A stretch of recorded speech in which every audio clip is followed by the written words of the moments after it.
আমি চানা পনির বানাবো, তাই চানা আর আলুকে দুটো আলুকে 2 পিস করে কেটেছি, কেটে কুকারে সেদ্ধ করতে দেবো। এই যে কুকারে দিয়েছি, এবার গ্যাসটা জেলে দেবো।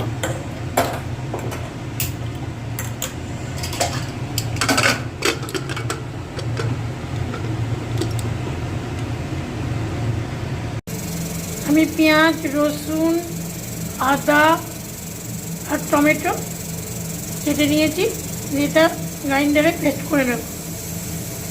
এর সঙ্গে কাঁচা লঙ্কাও দিয়েছি, এতে একটু দইও দিয়েছি, দিয়ে এটা বেটে নেব। গ্যাস জ্বেলে দিয়েছি, এবার কড়াইয়ে তেল দেব।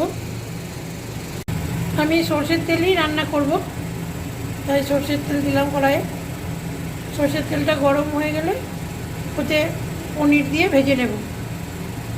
তেলটা গরম হয়ে গেছে, আমি এতে পনিরগুলো দিয়ে দেবো।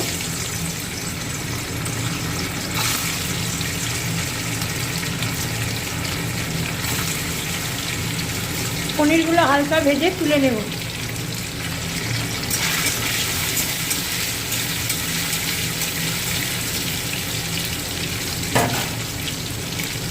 এতে অল্প একটু হলুদ দিয়ে দেবো।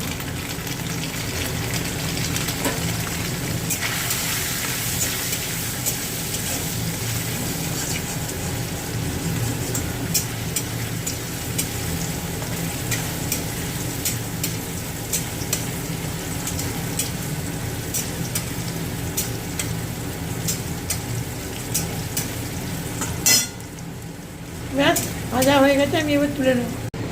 এবার ওই তেলে একটু তেজপাতা দিয়ে দেবো, এবং এবার গ্রাইন্ডারে বেটে নেওয়া পেস্টটা, মশলাটা পেস্টটা দিয়ে দেবো।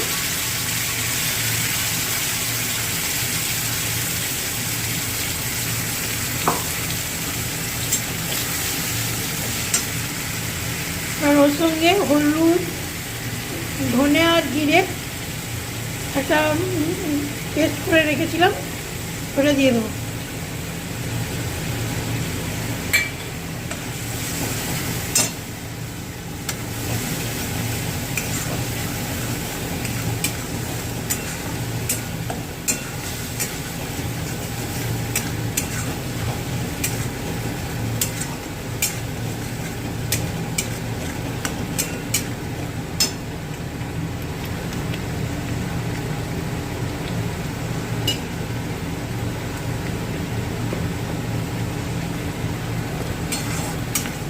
মশলাটা ভাজতে থাকবো। মশলাটা ভাজতে ভাজতে আমি ওতে 1 চামচ চিনি দিয়ে দেবো, তাতে রঙটাও ভালো হবে আর স্বাদটাও হবে।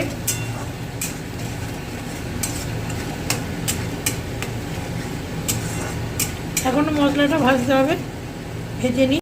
মশলাটা ভাজা ভাজা হয়ে গেছে, এবারে সিদ্ধ করা চানাটা দিয়ে দেবো।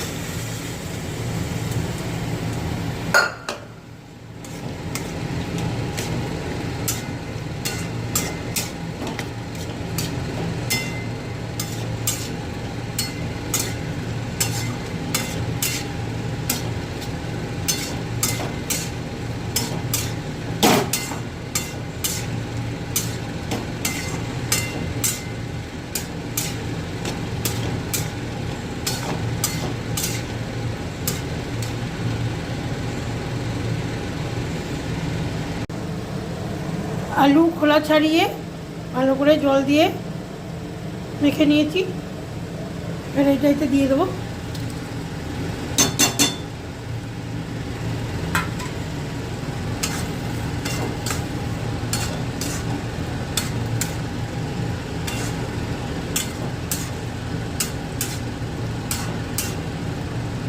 এবার এতে একটু জল দেবো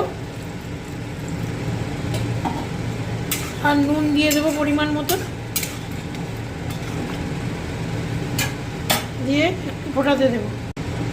নুন দিয়ে দিলাম,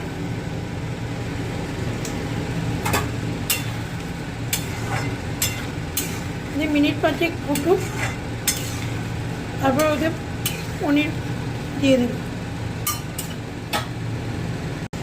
মোটামুটি হয়ে গেছে। এবার এতে ভাজা পনিরগুলো দিয়ে দেবো।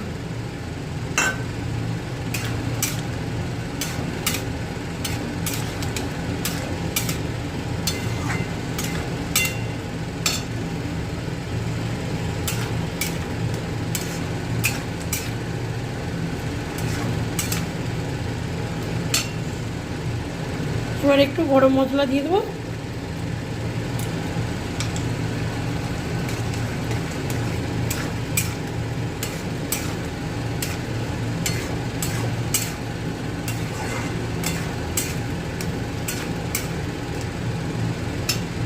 ব্যাস, চানা পনির রেডি।